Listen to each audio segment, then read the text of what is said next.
Hey everybody, Invisiblekatana here with my review of the season finale of the Book of Boba Fett, and it was good. I enjoyed it for sure. Boba Fett got to shoot somebody. He shot his blaster. I mentioned it before, he hadn't shot anyone. He hasn't been in the last two episodes, really. So I'm pretty sure this was the first time we ever saw him shoot anyone, not counting Bib Fortuna or being inside of the Slave One. So, first time he shot his blaster, period, the whole season, if I'm not mistaken, but like I said, he wasn't in the last two. Maybe he shot somebody 3 episodes ago, but I don't think he did because I feel like that would have been a big deal. Like, holy crap, Boba Fett did something.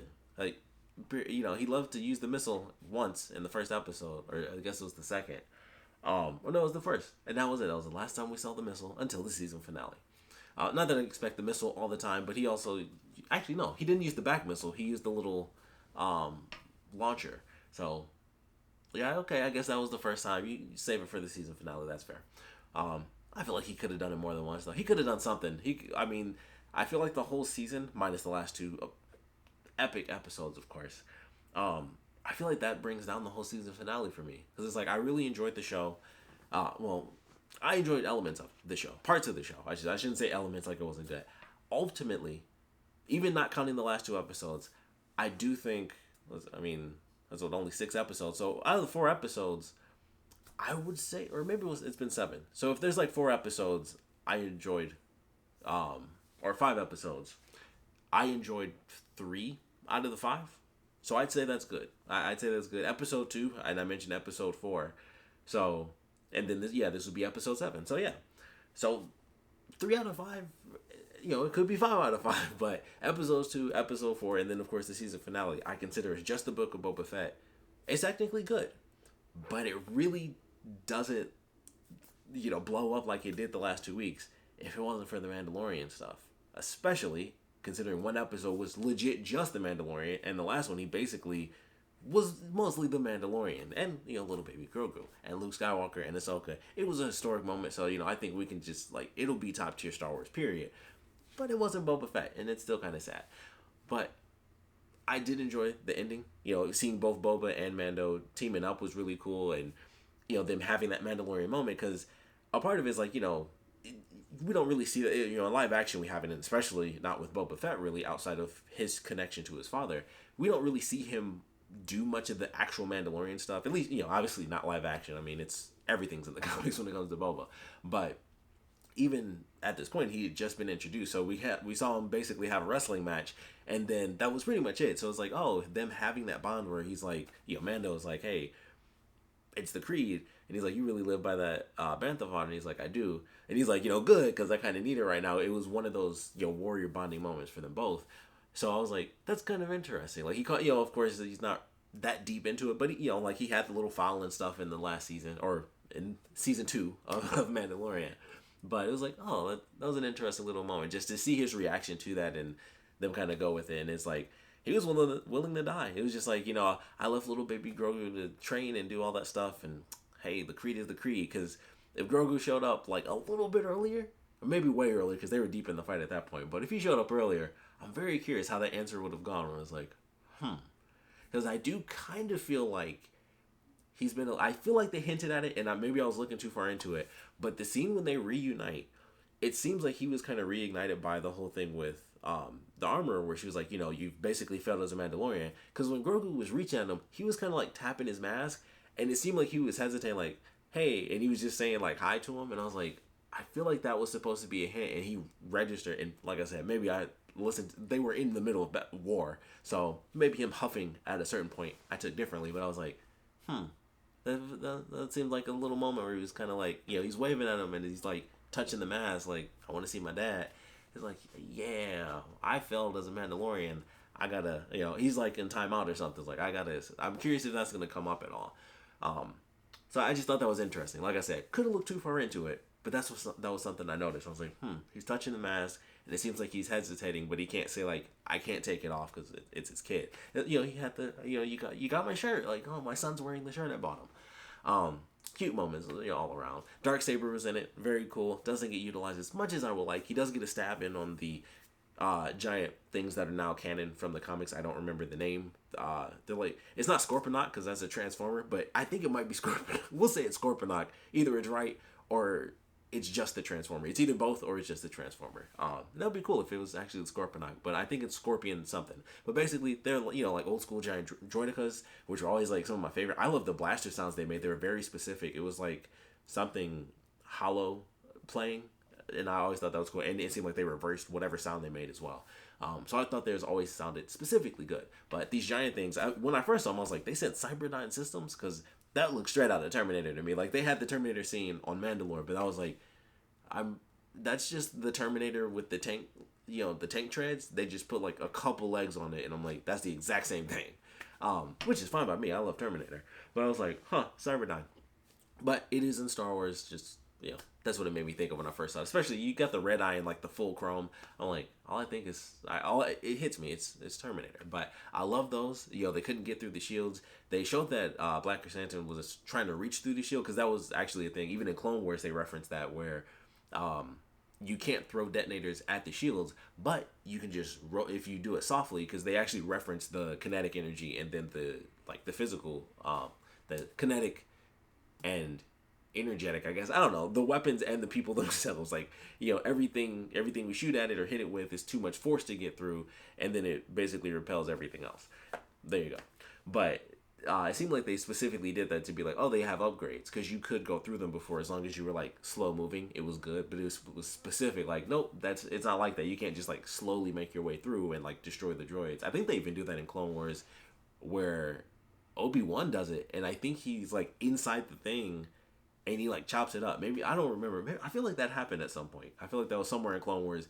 Like, some Jedi went into the shield and like cut the droidic up from the inside. They were like stealthing it. Maybe that was in the 2D. I don't know. I feel like that's a thing though. I hope it is, because that sounds really cool. Either way, they show that the shields are way more advanced than they used to be back then. They have a crazy all-out brawl in the streets after the Pikes, after Cad Bane leaves. They're fighting off like these two giant mechs coming at them. And I was like, that's really cool. I like the way they're handling it. Both the Mandalorians are getting beat up. They do that several times where I'm like, somebody keeps coming in to save the day, but Amazing Western, where it was like the two baddest dudes in town who were the heroes, it's like, well, we'll go out in a blaze of glory, and they're, shooting rockets, and of course, it was super cool. It's like Boba Fett did the thing with his knees twice, which was super cool. One time he did it like, Bayonetta, and he was doing style points. So it was super cool. But, man, it was interesting. It seemed like, there were a couple times I'm like, they're not gonna kill them, but man, what if somebody died here? Like, one of the Mandalorians. And I was just like, every time it happened, I was like, they've never gone this far, but it was like, no, they're protected. They have the best guard. It allows you to like hyping it up, because I'm like, they're actually taking shots, and it's like, it seems like game over, but they can't actually kill them. So what in the world is happening next? But could they kill them? And that happened a couple of times when they were together, when they were split up, and I enjoyed that actually. I was just like, man, they even did it to Black Chrysanthemum like twice, like two actual scenes where his stuff was basically in slow motion, and I was like, oh, he's actually dead. So I'm glad they didn't do that either. But that was interesting. Like, they definitely made it seem like he was going to die two separate times. But even with Boba and Mando, where it's like, of course they can't die. That would be utterly insane. But I kind of felt it a couple of times. So they definitely did a great job there. It was just like, this gets crazier and crazier. And then a Rancor came out. And it was amazing. And that's why I'm wearing my Rancor Rampage shirt. Absolutely loved it. It was Rampage. It was Godzilla. It was super sweet. And it destroys Cyberdyne and saves the city, and then Cad Bane comes in, which is super freaking amazing. And for some odd reason, the people start fighting the Rancor, which I thought was super crazy, because I'm like, the world stood still. It was like the day the Earth stood still. He came in on a Rancor, and everybody's like, he's on a Rancor. It was like 10 minutes ago, and then they're just like, this Rancor is crazy, and they're just blasting it, and I'm like, he just, like, clearly it's like a good Rancor. It's going wild, but I'm like, you guys were just there. Like, it's the same.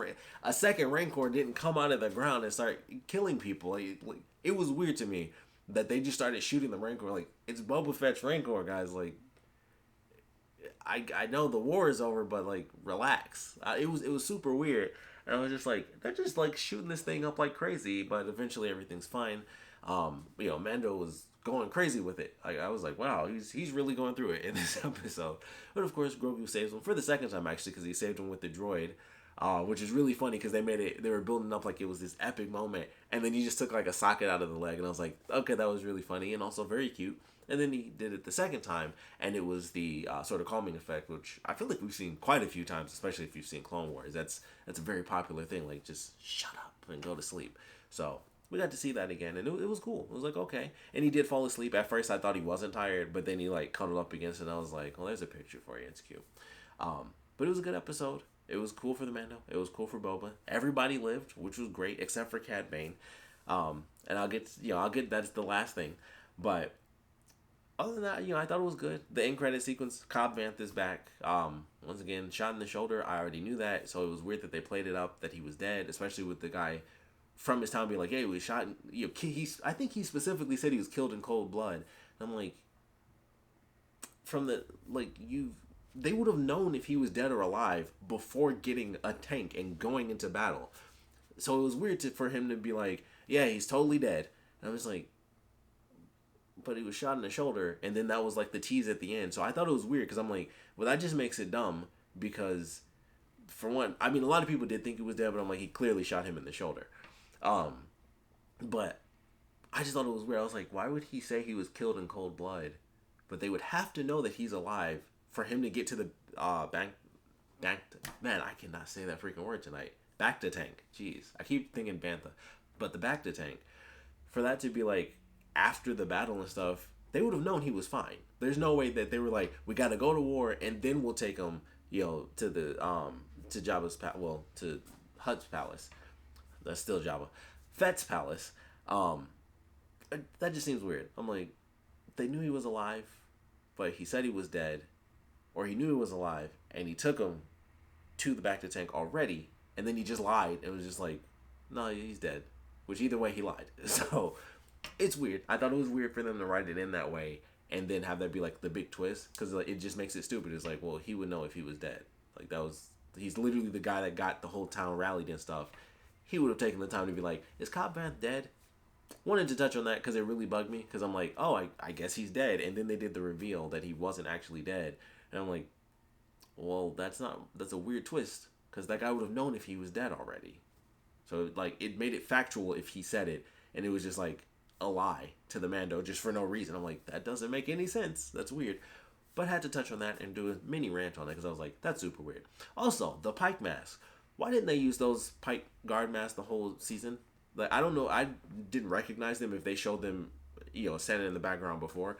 Those masks look way sweeter than the masks that they use, and for some odd reason, I feel like the masks on the guards look way more like the actual Clone Wars faces, even though technically, like, the design is correct, for the masks that they use.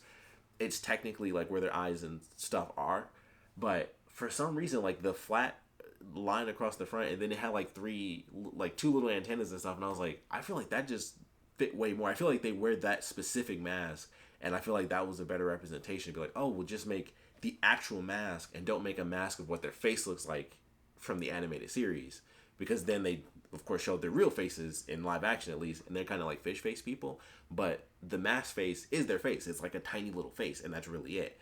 So I was like, those secondary masks, which, like I said, could have been in the show before, but I'm like, those actually look like the mask they use in the show. So I'm like, why didn't they just use that and be like, keep the mask on? Even if they did it with the mask they used the whole season, I still wish they just kept the mask on the whole time, because I'm like, at least it's just a mask of what the face looks like, even though it's obviously just a gold mask instead of their actual really tiny alien faces.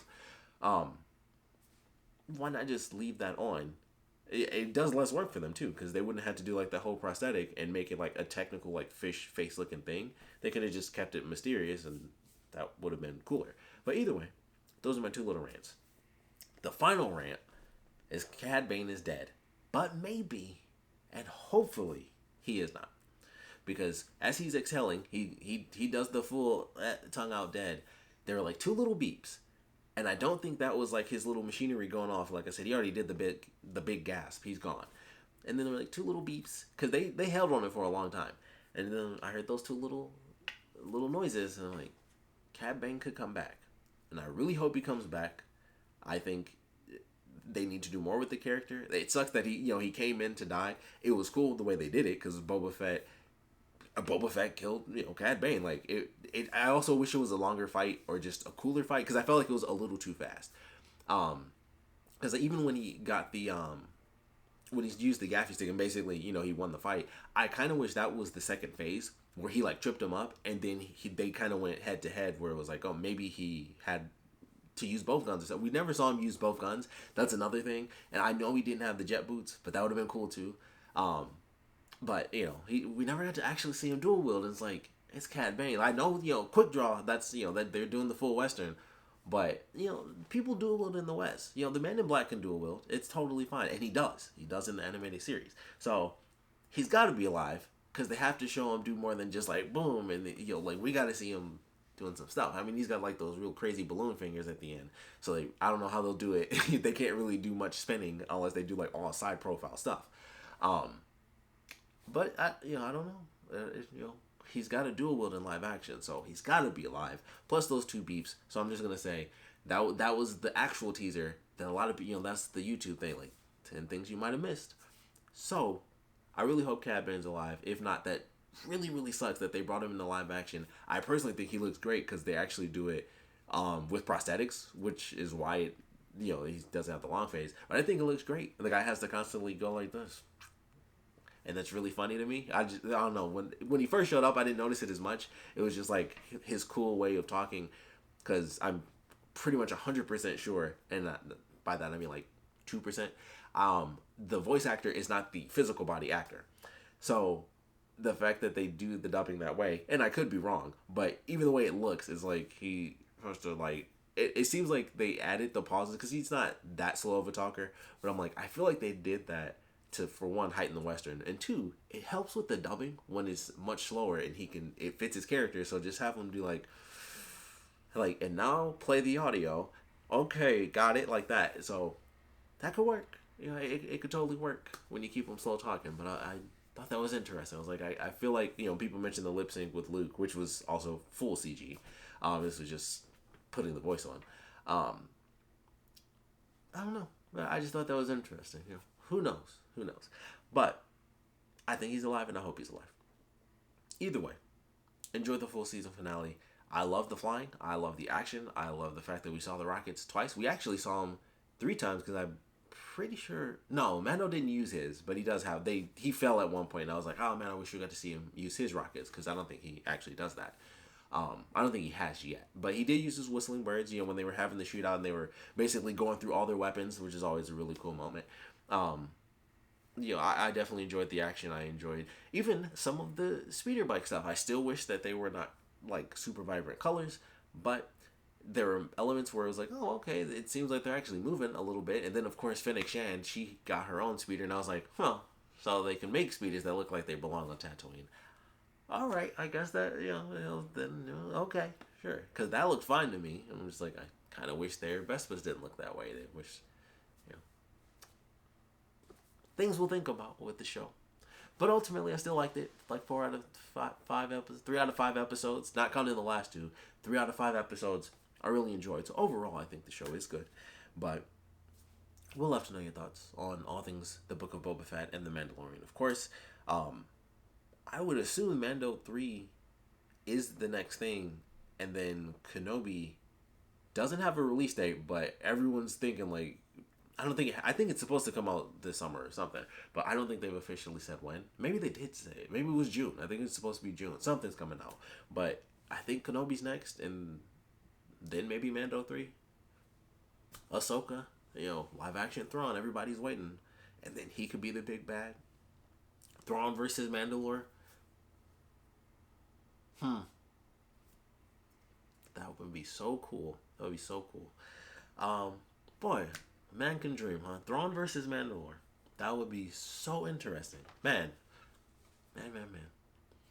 I want to know your thoughts on that, if you're that deep into Star Wars. But thanks for checking this out. If you guys have any comments in general, please put them down in the comment section below. And of course, thanks for watching.